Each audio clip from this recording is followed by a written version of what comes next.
Is it true that in the Quran, or in the Hadiths, there are promises to those who die as martyrs for Mohammedan Islam that they would end up in paradise with unlimited sexual, carnal, and sensual pleasures for eternity, with 72 virgins?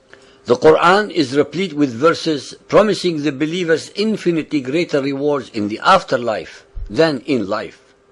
Surah Al-Baqarah 2.25. But give glad tidings to those who believe and work righteousness, that their portion is gardens beneath which rivers flow. They are fed with fruits, and they have therein companions pure and holy, and they abide therein forever. Surah An-Najm 55:70.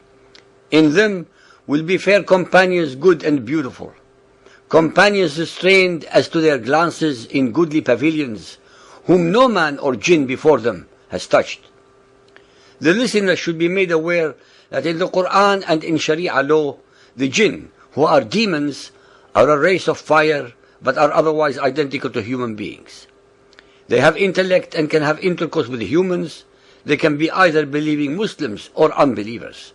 They too are predestined by Allah to end up in His hell or paradise.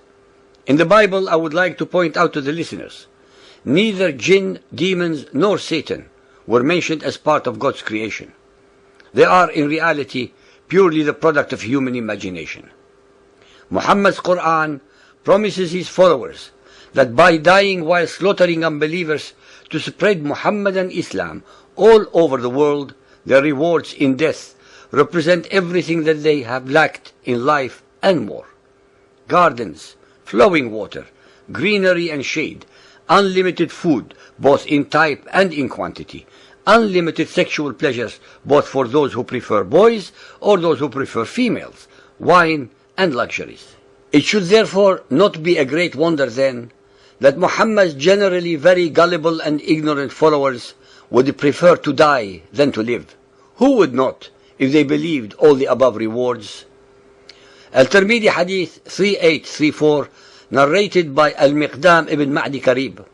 Allah's Messenger said, the martyr is married to 72 wives of the maidens with large, dark eyes, and is made intercessor for 70 of his relatives.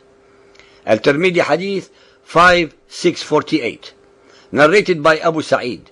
Allah's Messenger said, the lowliest of the inhabitants of paradise will be he who has 80,000 servants and 72 virgins.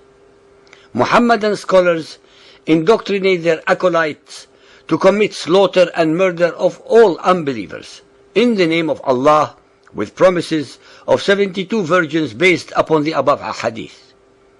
The same followers of Muhammad who, when alive and in the physical world, are allowed a maximum of 4 wives and a minimum of pleasures, since they are prohibited from gambling, drinking wine, singing, dancing, painting, wearing gold or silk, reciting poetry, playing chess, etc., etc., are allowed in death 72 virgins with unlimited sexual, carnal, and sensual pleasures. Muhammad's version of paradise becomes a whorehouse for those who commit atrocities against all humans who do not believe in Allah and in His Messenger Muhammad. All those murdered human beings are unbelievers in the first place because Allah preordained that they should be so. Hence, the merciful and compassionate Allah of Muhammad, who programmed them to be unbelievers in the first place, nonetheless consigns them to a predestined hellfire through no fault of their own, so that they would be slaughtered by the followers of Muhammad, who are then rewarded to paradise when killed during their missions of extermination. It should be pointed out that not once in the Quran nor in the Ahadith is there any mention that it was the angel Gabriel who informed Muhammad of such a reward of 72 virgins. It was Muhammad alone who promised his gullible and believing followers of them. Sahih al-Bukhari Hadith 4.544, narrated by Abu Huraira. They will not urinate, relieve nature, spit, or have any nasal secretions. The cult of Muhammad has no concept of the spiritual world. Those of his followers who die while attempting to slaughter unbelievers end up in a physical whorehouse type of paradise, with unlimited sex, food, and other carnal and sensual pleasures. With promises of such eternal rewards, one should not be surprised that the believing followers of Muhammad would commit murder, slaughter, death, and destruction upon all unbelievers to attain these unenviable incentives.